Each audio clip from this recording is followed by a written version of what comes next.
ఇలాగే యేసు వచ్చినప్పుడు డివైడ్ చేస్తాడు ఇద్దరిని. కుడివైపున ఉన్నటువంటి వాళ్ళు గొర్రెలు, ఎడమ వైపు ఉన్నటువంటి వారు మేకలు. కుడివైపు ఉన్నటువంటి వారిని ఒకవైపు తీసుకొస్తాడు, గొర్రెలందరినీ ఒకవైపు తీసుకొస్తాడు, మీరు ఒకవైపు ఉండండి అంటాడు. ఎడమ వైపున మేకలన్నీ ఎడమ వైపుకి రండి అంటాడు.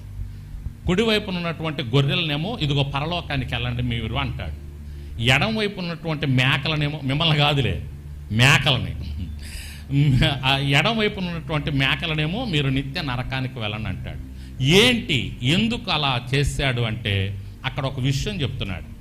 అదేంటి అంటే, గొర్రెలు ఈ భూమి మీద ఉన్నప్పుడు ఎవరైతే అవసరతల్లో ఉన్నారో, దిక్కులేని వారుగా ఉన్నారో, ఆహారం లేని వారుగా ఉన్నారో, అనారోగ్యంతో బాధపడుతున్నారో, చెరసాల్లో ఉన్నారో, బట్టలు లేకున్నారో వాళ్ళకి సహాయపడ్డారంట. గొర్రెలు వాళ్ళకి సహాయపడ్డారంట.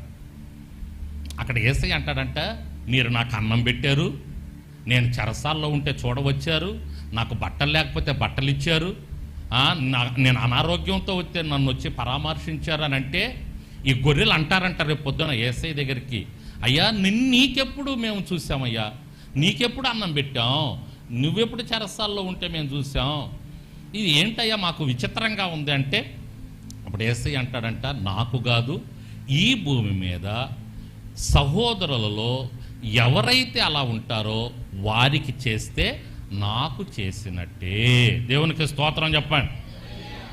మేకల వైపు తిరిగి కూడా అంటాడంట, మేకల వైపు, మీరు నాకు చేయలేదు కాబట్టి మీరు నిత్య నరకానికి వెళ్ళండి అంటే, అసలు నువ్వు ఎప్పుడు వచ్చావు, నువ్వెప్పుడు మమ్మల్ని అన్నం అడిగావు, నువ్వు వచ్చి అసలు అన్నం అడిగితే మేము ఇవ్వకుండా ఉంటామా, నీకు దాహం అయితే మేము నీరు ఇవ్వకుండా ఉంటామా, నీకు బట్టలు లేకపోతే మేము బట్టలు ఇవ్వకుండా ఉంటామా, నువ్వు ఎప్పుడు వచ్చావయ్యా అంటే, నేను రావటం కాదయ్యా, ఇక్కడ ఈ భూమి మీద ఎవరైతే ఆ అవసరతల్లో ఉన్నారో వారికి మీరు ఇవ్వలేదు కాబట్టి నాకు.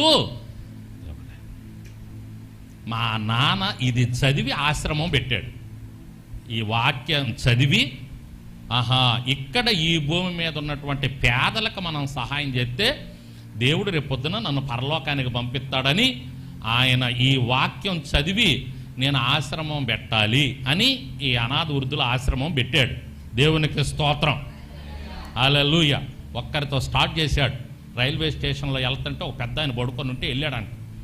దోమలు వెళ్తున్నాయి అంట లోపలికి, జుట్టంతా మాసిపోయి, ఒళ్ళంతా మాసిపోయి, గందరగోళం అని ఆయాస పడతా పడుకున్నాడంట. మనమైతే ఏం చేస్తాం, ఏందోలే మనకెందుకులే అని వెళ్ళిపోతాం. ఈయనైతే వెళ్ళాడంట, ఆయన పక్కన కూర్చున్నాడంట. పెద్ద ఆయన ఏంది పరితన్నాడు, మాది తెనాలో ఏదో చెప్పాడంట. మా ఇంటికి వస్తావా, నేను నీకు అన్నం పెడతాను అన్నాడంట. వస్తాను బాబా అన్నాడంట. తీసుకొని వచ్చేసాడు. అప్పుడు మా పరిస్థితే గందరగోళంగా ఉంది. చొక్కా ఉంటే లాగు లేదు, లాగుంటే సొక్కా లేదు. నాకు మార్కెట్కి వెళ్తే అమ్మ ఒక సొక్కా ఇప్పియమంటే, సొక్కా లేదేం లేదురా అని లాక్కెళ్ళేది. 2 రూపాయలు టమాటాలు కొనక్క రావాలిగా. నాకు సొక్కాలు ఇప్పిస్తే టమాటాలకు డబ్బులు ఉండవు, 2 రూపాయలు. అందుకని ఆ మార్కెట్లో పాత సొక్కాలు తగిలిచ్చి ఉండేవాళ్ళండి. బాగా గుర్తు నాకు. ఏడ్చేవాడిని, అమ్మ ఒక్క చొక్కా ఇప్పియమ్మ, ఒక్క చొక్కా ఇప్పియమ్మంటే, ఆ సొక్కా అప్పుడే 4 రూపాయలు 5 రూపాయలు ఆ పాత సొక్కా. అది ఇప్పితే టమాటాలకి కూరగాయలు కొండవని లాక్కొని వెళ్ళేది నన్ను. ఏమో అప్పుడు అలా చూసి కావాలి, ఇప్పుడు అన్ని రకాల అన్ని రంగుల కలర్స్ చొక్కాలు దేవుడు నాకు ఇచ్చాడు. దేవునికి స్తోత్రం. వేసుకున్న ప్రతిసారి నేను అదే గుర్తు వేసుకుంటా చొక్కా. మా అమ్మ నా దినా అని అడిగాను. అన్నం కోసం, గిద్దెడు బియ్యం కోసం నారాయణమ్మ అని ఒక ఆమె ఉంటే ఆమె దగ్గరికి వెళ్ళి ఆ బియ్యం తేయటానికి 4 దగ్గరలో కూర్చొని, ఒక రోజంతా అన్నం లేదు మా ఇంట్లో. ఆ బియ్యం తింటా ఇంటికి వచ్చాను నేను.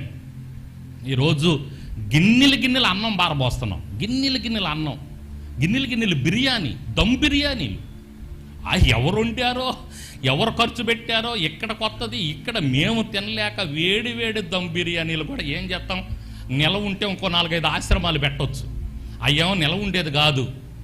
ఆ దమ్ బిర్యానీలు, ఆ వంకాయ కూరలు, జీడిపప్పు వేసిన వంకాయ కూరలు, బంగాళదుంప ఫ్రైలు పారేస్తుంటే, నా 7వ సంవత్సరం వయసులో 1 కేజీ బియ్యం కోసం ఆకలితో కిలోమీటర్ వెళ్ళి తినుకుంటా వచ్చానే అని ఆ రోజులు గుర్తొస్తాయి నాకు.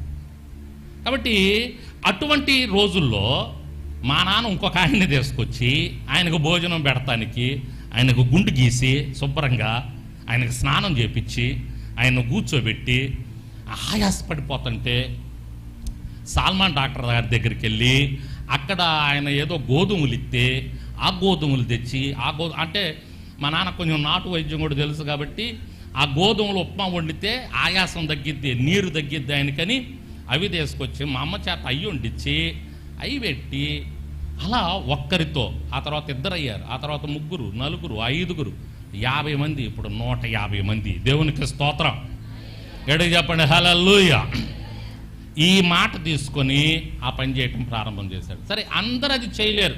అది దేవుడు మా నాన్నకి ఇచ్చినటువంటి తలాంతు. ఆయన ఆ తలాంతును డెవలప్ చేశాడు, ఉపయోగించాడు, సాధన చేశాడు. ఎంత ప్రయాసపడ్డాడో, ఎంత కష్టపడ్డాడో. తిన్నాడో తినలేదో, తిరిగాడు. బండి ఎక్కేవాడు కాదు, రిక్షా ఎక్కేవాడు కాదు, ఆటో ఎక్కేవాడు కాదు. ఈరోజు మేము కారుల్లో తిరుగుతున్నాం, బైకుల మీద తిరుగుతున్నాం మేము. అరే కార్తీక్ కొట్టుకెళ్ళి రారా అంటే వాడికి టీవీఎస్ కావాలి, టీవీఎస్ భాస్కర్ అంటాడు. అరే ఇక్కడే కదరా కొట్టు అంటే ఆ టీవీఎస్ ఏమంటే భాస్కర్ అంటాడు. ఈ రోజుల్లో మేము బళ్ళ మీద తిరుగుతున్నాం, పెట్రోల్ బళ్ళ మీద. కానీ ఆ రోజుల్లో నాన్న నడిసే కాలినడకన ఆయన కాళ్ళు పట్టుకుంటే కింద మడ్యం దగ్గర గట్టిగా అంటు కట్టుకుపోయి ఉండేది మా నాన్న కాలు. అలా నడిచాడు ఆయన, కిలోమీటర్లు నడిచాడు.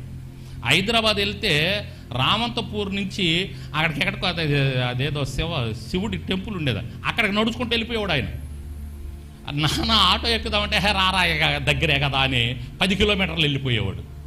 అట్లా నడిచి ఆయన ఆ పని మీద ఆయనకి అదే గోల్, పేదలకు సహాయం చేయాలా.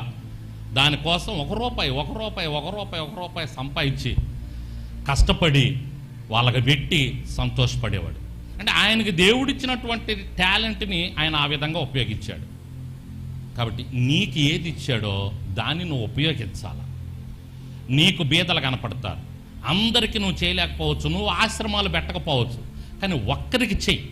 ఒక్కరికి ఎవరు అవసరతల్లో ఉన్నారో వారికి నువ్వు బట్టలు లేని వాళ్ళకి ఒక బట్టి, ఒక చొక్కాయి, ఒక చీర ఇవ్వండి, ఒక డ్రెస్ ఇవ్వండి. అది ఆపదలు ఉన్న వాళ్ళకి వాటిని మడత పెట్టి లోపల పెట్టి అవి చీకుబట్టి అవి పోయే కంటే అలా ఉన్న వాళ్ళకి సహాయం చేయండి.